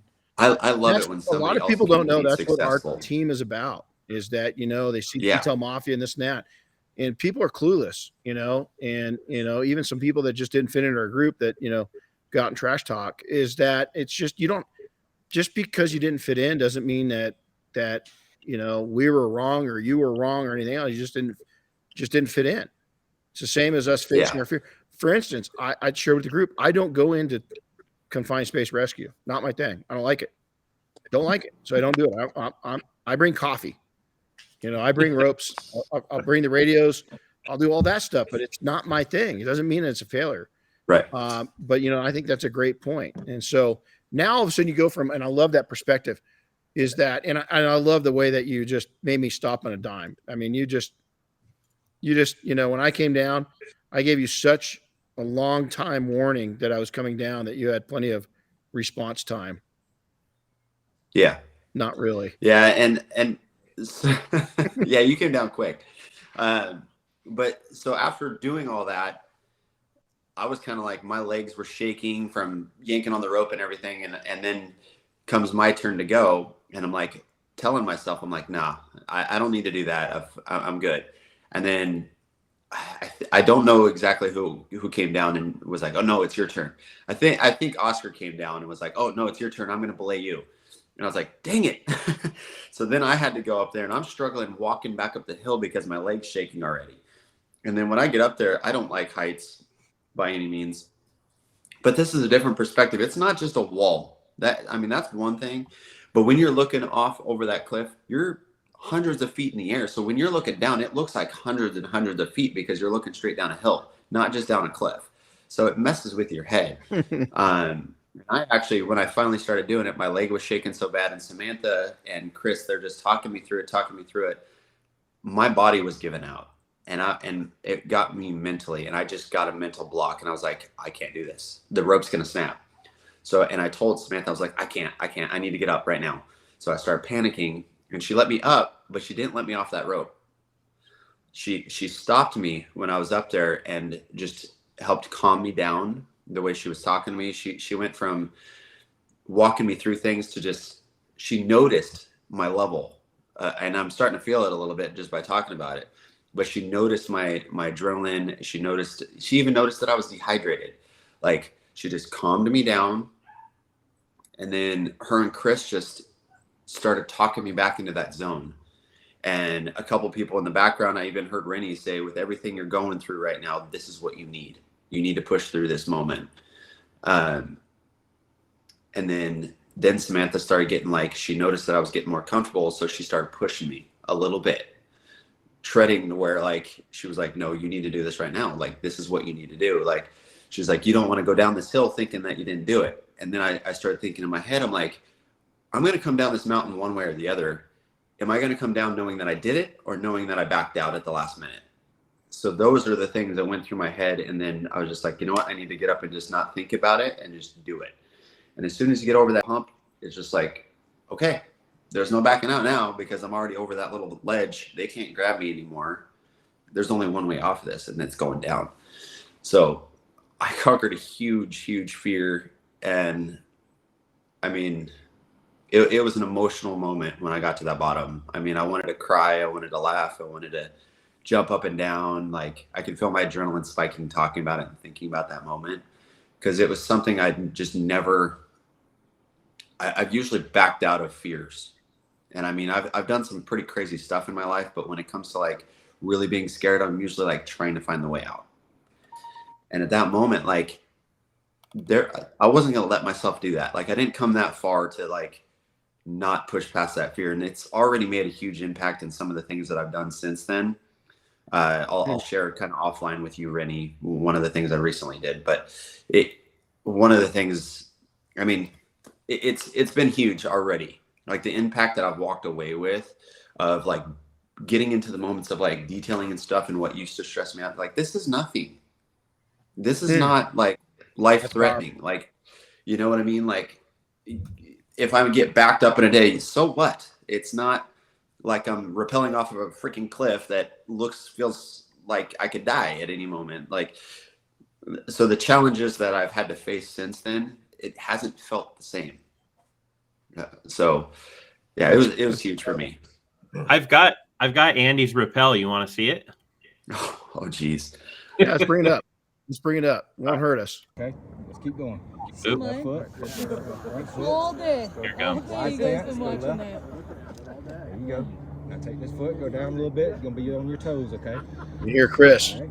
It's Chris Williams. Good deal.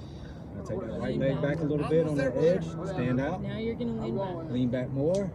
Lean back more. Tall. Nice and tall. All day, Yep. dude. Inch back, just like you're doing. Just keep going. Yeah, you're on it. All right, go that way, son. Andy! Go that way, son. yeah. There you go. Yeah! Next step. There you go. Good deal. Hear the Good support. deal. You're ready. Lean back. You're doing good. There Ready. you go. There's the scary part I right can there. see my legs shaking. You're good. Yeah. On your way Keep down. walking Nice down. cruise. Nice cruise. Keep your feet out in front of you, nice and parallel. Okay. There you go. There you go. Just like that, brother. Just like that. Oh, yeah. Now you're in that nice zone, bro. You got it. Keep going.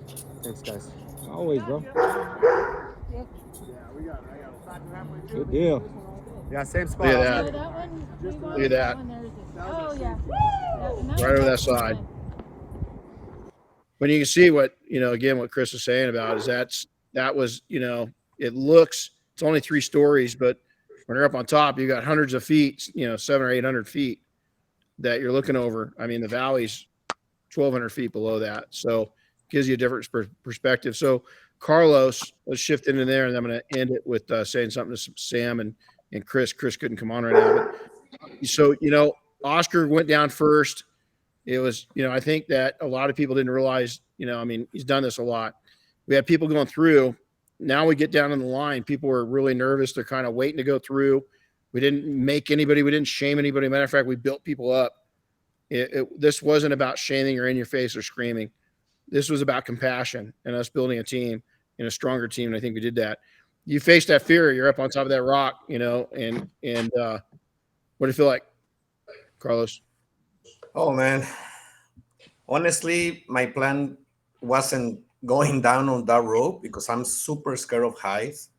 When I was doing detail, I never watched RVs because I was so scared to be in the top of the RV.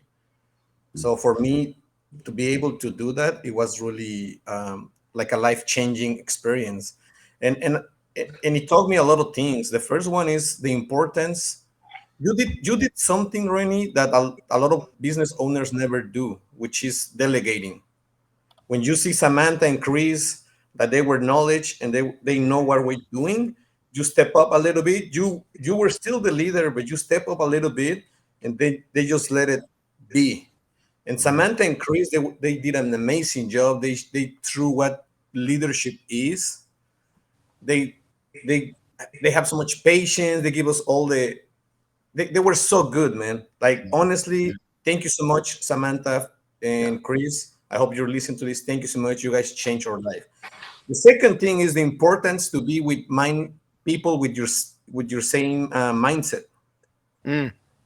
Because I remember you talked to me, hey, dude, you can do it. Luke, Carlos, blah, blah, blah. Oscar grabbed me and say, dude, like, you can do it, my man, because this, because that. Shane told me, Carlos, if you can pull this off, anything in your business, man, is going to be piece of cake. Trust me, man, you can do it, and you can do it. So the importance of being with that kind of people, because sometimes you feel like you are with the wrong people, but at that moment, I was with the perfect people, the people that I really need. So when I was on the top of the mountain, man, my brain was telling my legs, you need to move. You need to move. But my freaking legs was like, nope, I'm going to stay here. I'm going to stay here. So when you were like, in business wise, it's scary to having a business, especially when you're starting and you're new. So when you're going down and you are on the top of the mountain, it could be probably the scariest thing. But after you pass that and you start going down, oh man, you feel like I feel like a king. I feel like I released so much stuff that I had in my back, so much stuff like my mind just went free, and it was just the most amazing experience that I had till this day.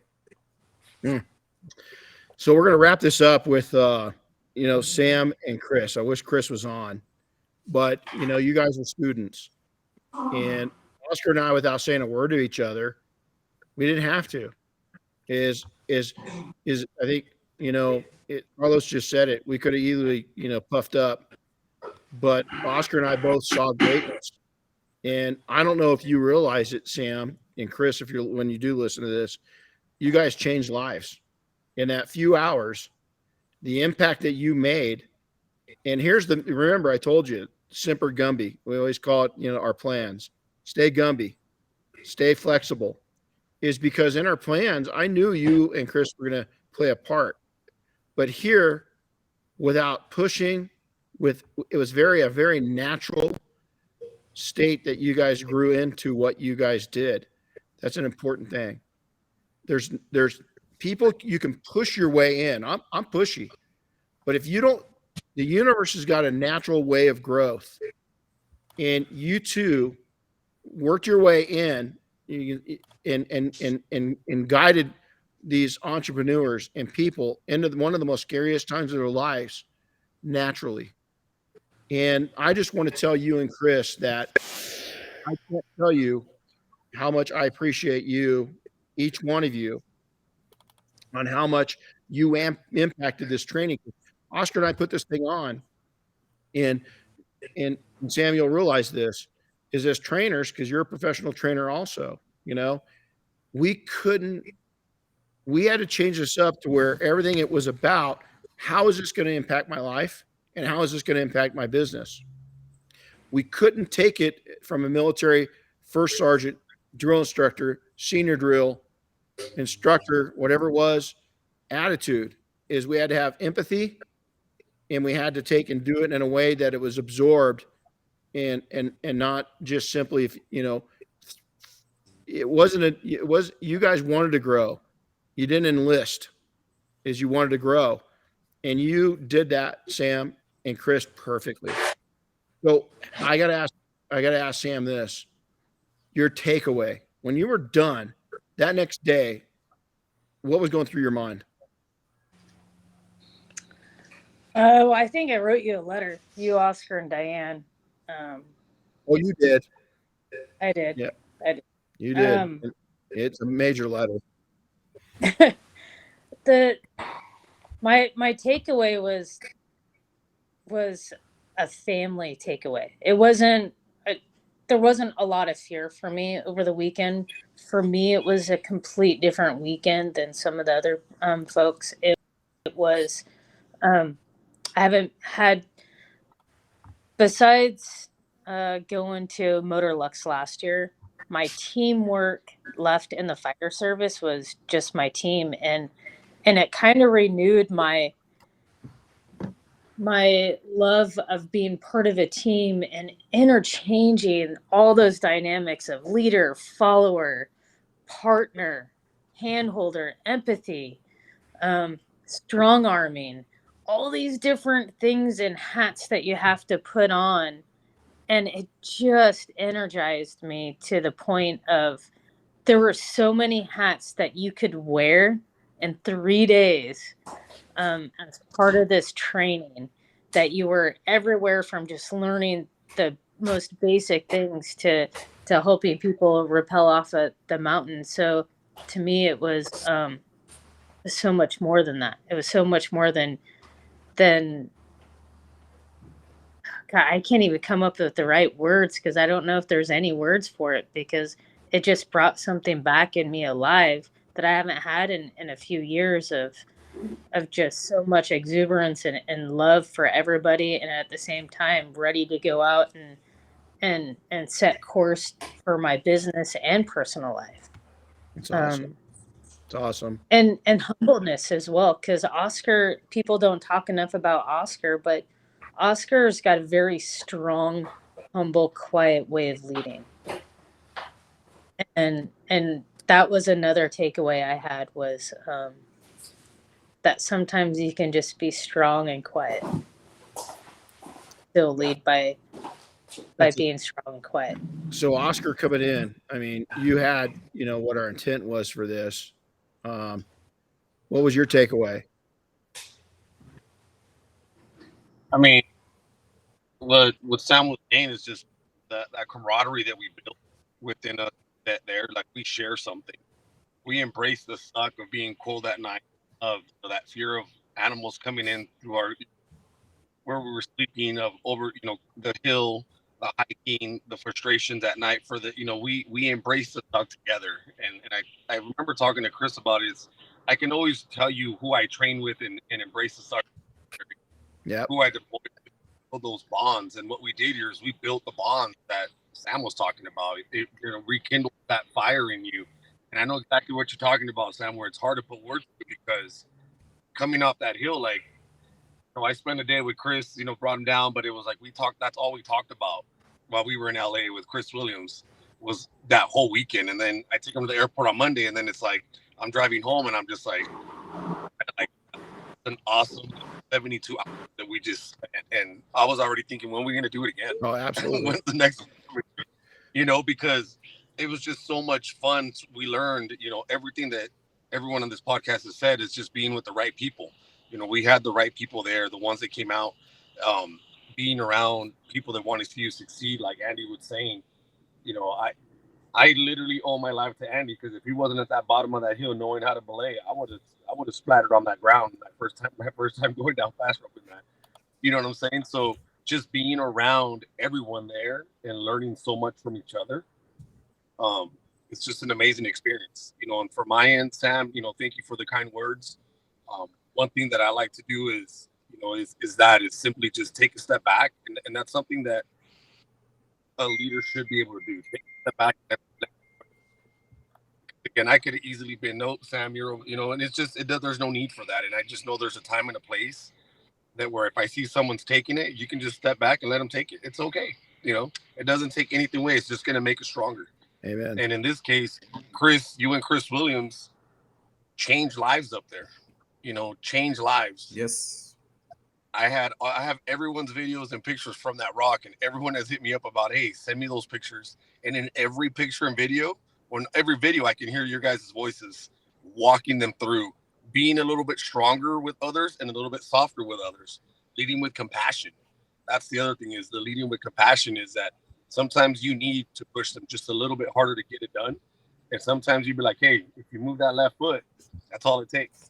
And that's the compassion in you and Chris that really was not planned for when me and Renny planned for this. We weren't planning on it, but it worked out great. So I just can't wait for the next one. Well, and because I perched myself up there on that rock and took all those pictures and videos that whole time, I put myself in a very unique place to watch both Samantha and Chris do what they did. And, I immediately said when we were back down off the mountain that day, that you guys blew me away. getting to watch that over and over again with each one of these guys as they went over the edge, it just blew me away. So I'm going You to know, ask. and one thing with that, Samantha and Renny, is that people need to see is being able to lead with compassion. Samantha, you dealt with 15 different personalities up there. That's how the way I saw it too. Is you dealt with a lot of different personalities up there, different fears. They were all fear of falling, a fear of heights, but it's the personalities that you were able to get to. And Chris too, you guys were able to connect with people at a different level. And when you tie that into business, you're going to be able to connect with anybody when it comes Amen. to business.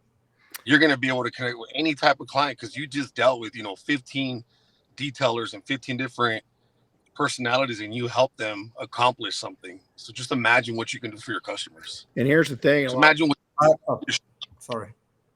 Here's a lot of people don't realize is that, we hear this all the time that, women don't have a voice in this industry, but here's a woman that's got a voice in this industry and helped several men, like a dozen, face one of their biggest fears ever. She was a leader. And so I don't buy into that. I think you can make yourself a leader. Sam didn't do it forcefully. She just showed what's capable, and she changed lives. And I think that's important. I don't want to hear that people don't. Everybody's got an opportunity. Sam just does it with class, dignity, empathy, and she knows her shit. And she's not a weak person. She just doesn't have to flex like a lot of people, not men. People do. And she won respect by doing, not saying. Got to throw that in there. So I think it's important. And also, Renny, for me, we start doing the leadership as a friends, but the Saturday, for me personally, we're brothers and sisters for life, forever, like all the way through, man. Thank you so much for everything. Well, none of you couldn't have made me more proud. I wasn't sure how this is something Chris will tell you, I've been wanting to do this for a long time. And, it couldn't have had a better group of people. And Chris, do we have any questions popped up that we can answer real quick? I got a few, and then I got a real quick video to share that, I had to reformat it so I could share it. But here's a good one. I think here it comes. Will you be offering this to the general public? Could be. It could be that we just put it out, to the industry. I've already had some locals, believe it or not, here. I've had a couple of business people reach out. So stand by. I think we're going to do a little winter leadership course up here this winter. It won't be, we're going to definitely be outdoors. It won't be this first winter leadership won't be camping outdoors because it does take a special amount of equipment. That's pretty expensive, but we will be doing something this winter for leadership.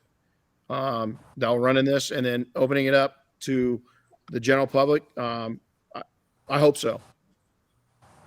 Yeah. Another similar one. Can others in the industry come to one of these courses? I think you pretty much just answered that. You hope so.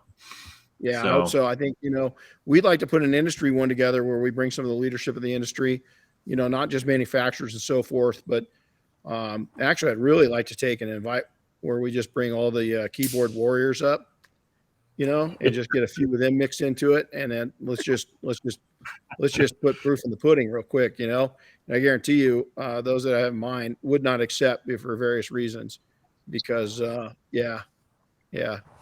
So that'd be a great way to prove proof in the pudding that a lot of people are talkers and not doers. Another question came through. I think everybody's kind of gone over this, but of all the instructors, what was the biggest takeaway from this event? I mean, I think you guys each kind of shared your big takeaways, but is there anything else?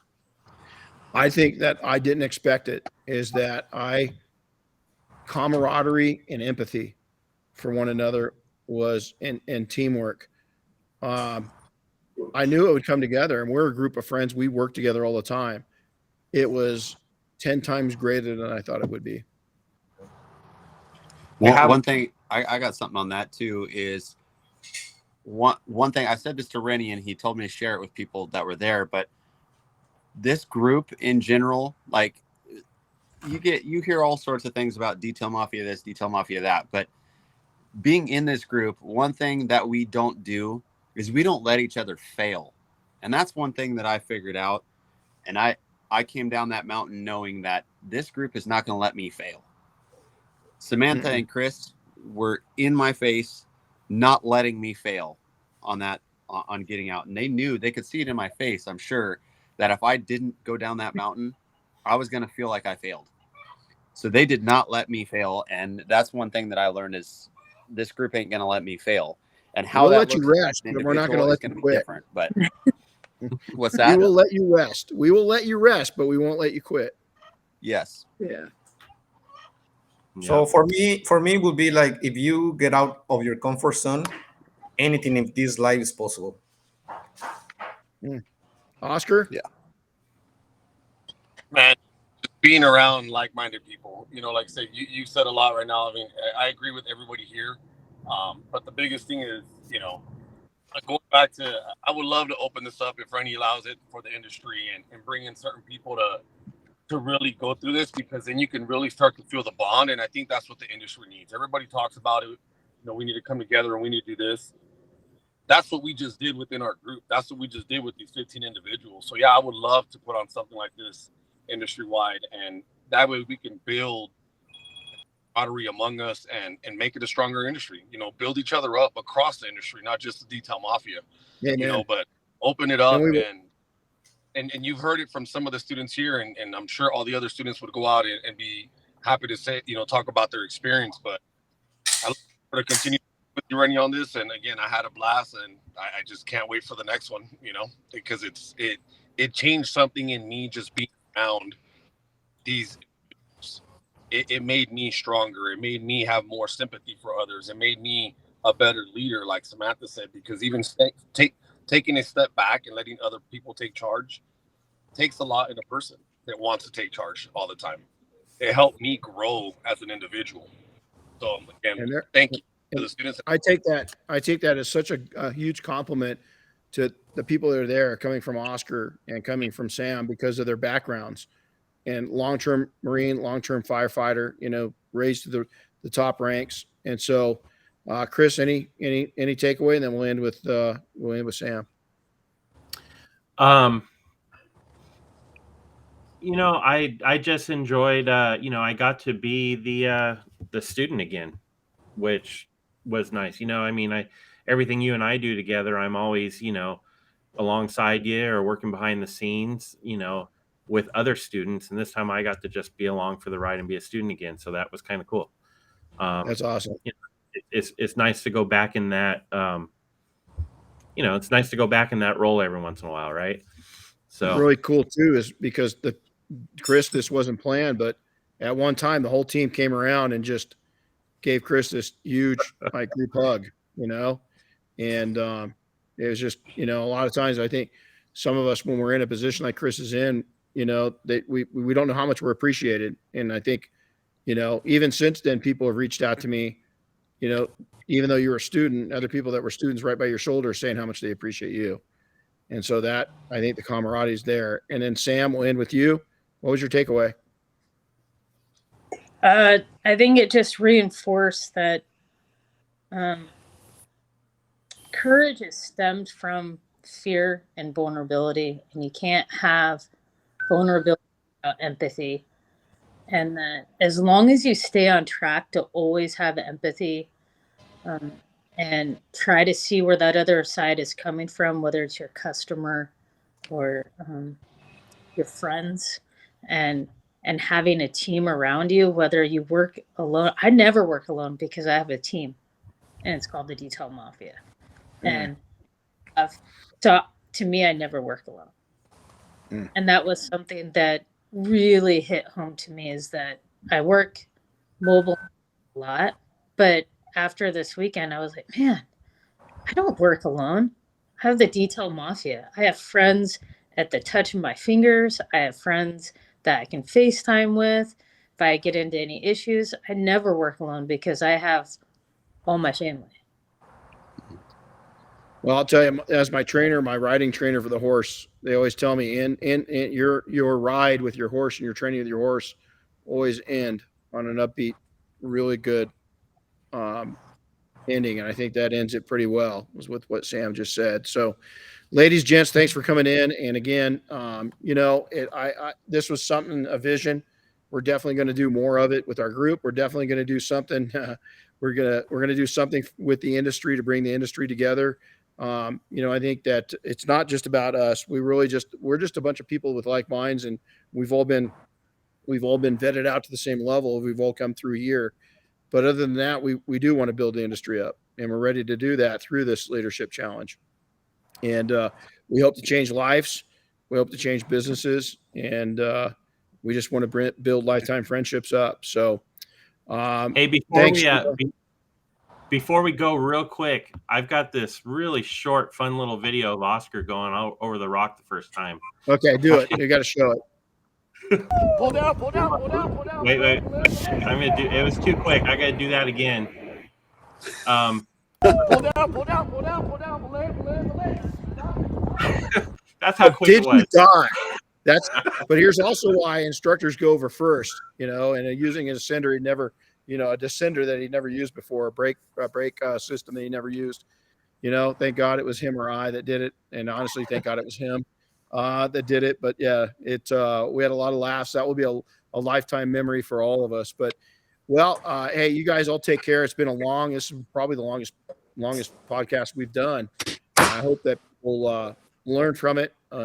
And I want to thank each and every one of you for attending and for being a big part of my life, and not just the training here, but my life. And I appreciate your friendship, camaraderie. And if you guys got any questions, hey, we got a new website up too, by the way. Our new one just launched, detailingsuccess.com. Yeah, just launched today. So make sure to go over and let us know what you think of it. But other than that, hey, Oscar, thanks for all the hard work of coming in and instructing. Sam, thanks for being an inspiration to all of us. Students, you guys, thanks for coming in and making that such a fun, amazing weekend. We're going to have another one real soon. We'll have two more. We'll do a little winter one. We might do some one-day clinics up here just for people that are local. But we're going to do a lot more of this because we learned so much. So if you have any questions, Renny at Detailing Success or Chris at Detailing Success, reach out to us. And with that, thanks all. Take care. Have a powerful rest of the week, all. We'll talk to you next time. Thanks for listening to the Renny Doyle podcast, brought to you by Detailing Success and PNS Double Black. Listen to new episodes weekly, and be sure to subscribe on Apple Podcasts, Spotify, or wherever you get your favorite podcasts. And don't forget to share with your friends and colleagues.